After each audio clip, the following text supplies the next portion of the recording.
Quantumania is the third movie in this AntMan series of Marvel movies, and the first movie to kick off Phase 5 of the MCU. Basically, the gist of this movie is Scott Lang's daughter Cassie has developed a device that's supposed to help them communicate with the quantum realm. Unfortunately, the device goes completely haywire and wrong, and eventually the entire Ant fam gets sucked into the quantum realm. Once they're there, they start exploring this world, this civilization. Michelle Pfeiffer starts revealing more of her past, what she did when she was trapped down there. And most importantly of all, in this movie, we are finally introduced to the character Kang the Conqueror and exactly what his goal is, his mission is, and what his conflict with Ant-Man could mean for the rest of the Marvel Cinematic Universe. I was really excited for this movie for a few reasons. Number one, I was so excited to finally see Kang in this movie. Kang's been hyped up to be the new Thanos, the new big baddie of the MCU, so I was really excited to see what his character would be like, what his story was going to be like, what his motives were. And because of that, I thought it would now give us all as fans real clarity for the direction where the MCU was now going. Because that's really what we've all been wondering since the end of Avengers Endgame.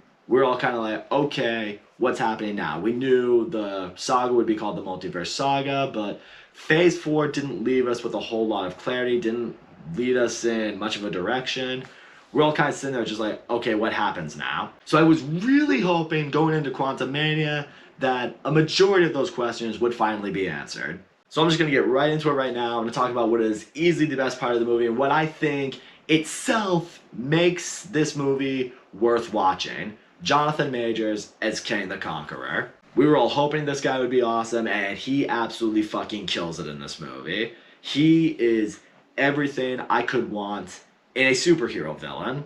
I mean, he's charismatic, he is menacing, he is powerful, he's ruthless, but he's also cool, calm, collected, reserved. Like, he doesn't really raise his voice a lot, he doesn't really need to make himself sound more intimidating, he just is. The way he can manipulate the characters into believing he will help them, the way he can threaten these characters in a way that just really chills you. And you just see the things he can do, the power that he has, what he's capable of doing. You are sitting there and you're just like, yep, this is another villain. I have absolutely no idea how the Avengers are going to eventually bring him down. Whenever he is on screen, whenever he's doing his thing, whenever he's giving his monologue, or whatever it might be doing, you are completely enthralled with this movie. You are sucked in. He has your attention. And the movie does not let you go in that sense. Jonathan Majors obviously had a lot on his plate in portraying what is now the new big bad guy in the MCU. And after walking out of this movie, I cannot wait to see more of Kang. Getting into the other aspects of this movie, I really actually did like seeing more of the quantum realm in this movie. Visually, for the most part, it really does look incredible. But not just visually how it looks. I liked seeing the civilization in the movie. I liked seeing, you know, all the different creatures and inhabitants that are here. It's just this really wide variety of a universe. And I also really like seeing what Kang has done to it, seeing the impact that he's had on the quantum realm, what he's been doing there. Again, it really sets up Kang for what he's capable of doing to all these different timelines and universes and why he's such a threat to the multiverse itself. I will say this much though, one of the issues that I think I had with this movie is for about the first third, maybe even the first half, it does take a while for the movie to get going. You know, the characters soon enough get trapped into the quantum realm and, you know, we're exploring more of that, we're seeing more of that. But it is in this moment where a lot of the MCU humor does kick in for the good and the bad. Some of the humor in here works, it's well timed, and it is effective. Other times, it does take a little bit of that Thor Love and Thunder route where it hits you with a little bit of stupid humor. I will say this though, unlike Thor Love and Thunder, it kind of knew when to stop with the stupid humor for the most part. I'll touch more on, you know, what I didn't like humor-wise in this movie as we go along.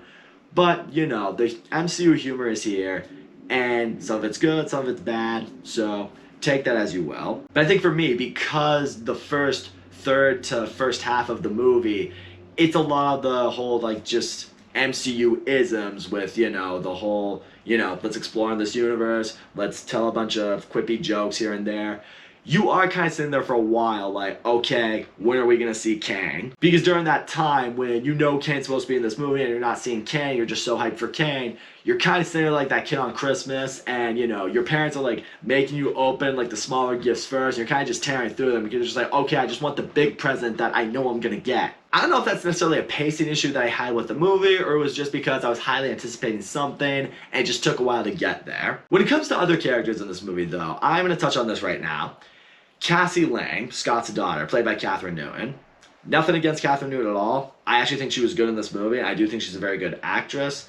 And I think what's been the big thing that's been shouldering these Ant-Man movies for a while, what's been the major storyline, is the relationship between Scott Lang and his daughter Cassie. In this movie, we also explore that a lot more, you know, due to the fact that, you know, Ant-Man was trapped in the quantum realm for 5 years during the whole shit that went on with Thanos, and, you know, Cassie's now this teenager, and, you know, it's a different kind of parenting relationship that's going on between the two of them now. And there's still a lot of heart in this relationship. There's definitely chemistry between the two actors.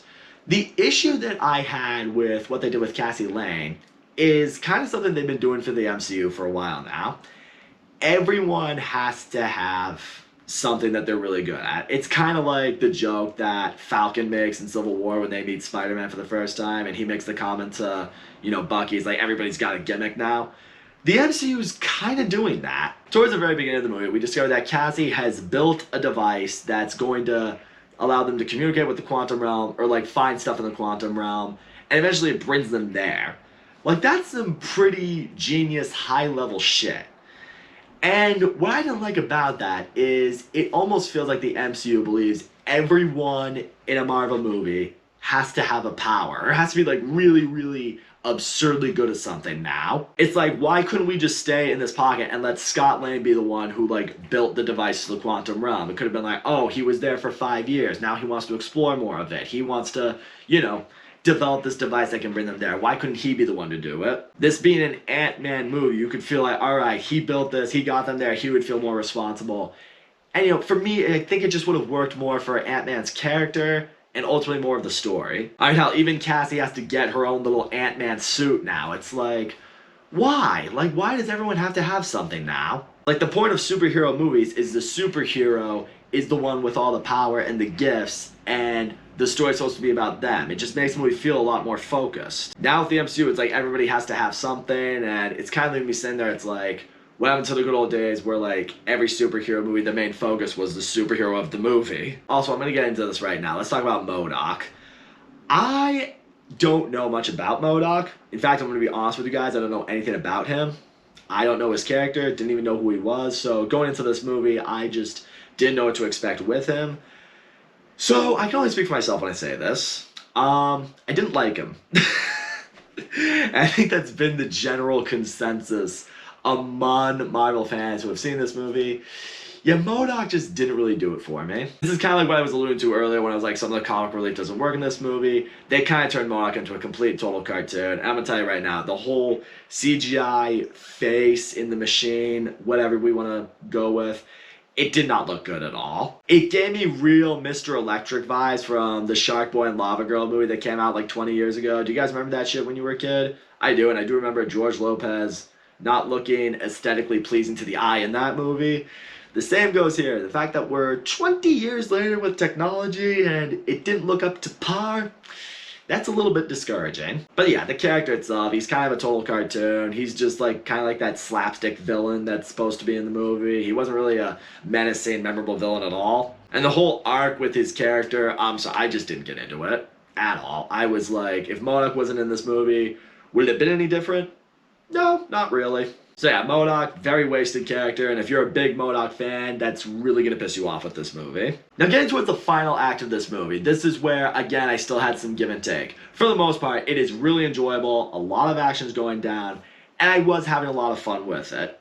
Here are a couple of problems I had with it though. There's quite a bit of shaky cam, not a whole lot to completely compromise the action, but when it is there, it is obvious, and it did take me out of the movie a little bit, so I have to bring that up. And there's also a whole lot of shit that's going on, because at this point, you know, everything's going on between Ant-Man and Kang and the Ant family and, you know, the people that work for Kang. It's just a lot of stuff and action that's going on, and It is entertaining, it is fun, but sometimes it's a little bit too much. It's just a whole lot going on. It feels a little overwhelming at times. I remember mentioning this in my review for Shang-Chi. I remember at the end of Shang-Chi I said, yeah, the whole movie was great, and then they went a little too grand scale with the final conflict, and I feel like it would have been better if it was kind of a smaller scale movie for a hero like Shang-Chi. I'm starting to feel like the same way and the same feeling towards AntMan. I mean, AntMan is this, hero that can alter his size, namely shrink. And because of that, because it's not like a big, insane superhero power, part of me thinks it's better off if he has a smaller scale kind of, climax. Or finale for a movie. Yeah, I know, you're all gonna make some really perverted comments down there. Stop it. Stop it. But I think that's part of the reason why I really love the first Ant-Man. The first Ant-Man had a very simple story, had a very small scale kind of adventure to it. Even the big finale, it really worked for Ant-Man because it wasn't so big. And I think that's why the first Ant-Man movie just worked so well as an Ant-Man movie. It knew what to be. It didn't go super grand scale as a superhero movie.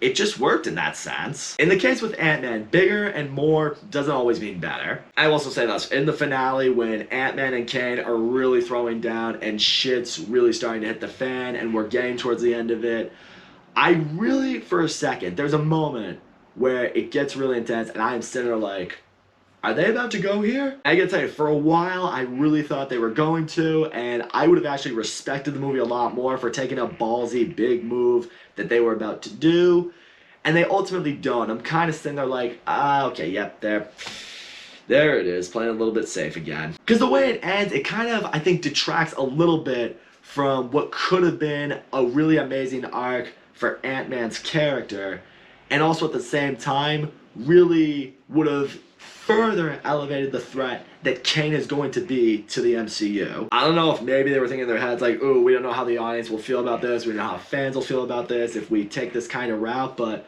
honestly, sometimes I think the darker ending for superhero movies can really work. I mean, just in the MCU itself, you think of movies like Avengers Infinity War and Spider-Man No Way Home, they have really dark, mature endings that I think really made those movies much better than they already even were. I really feel like if Ant-Man and the Wasp Quantumania took that route and took that similar kind of ending, it would have made the movie a whole lot better. Instead, they kind of play it safe, and as a result, I leave the movie feeling a little bit underwhelmed. So all in all, I know it sounds like I was kind of ripping this movie. I really wasn't. Ant-Man and the Wasp Quantumania was a fun movie. Jonathan Majors as Kang completely makes the movie, absolutely steals the show. I think he is worth going to see this movie for. Can't wait for more of him. I can't wait to see what kind of storyline he will have in future MCU movies. I'm wondering which ones he will show up in. Visually, the movie looks great. I loved the exploration of the quantum realm and everything that's there. The action, although it's a little too much at times, it is a lot of fun, and I do love seeing Ant-Man and the Wasp and really the whole Ant family just doing what they're great at and how they're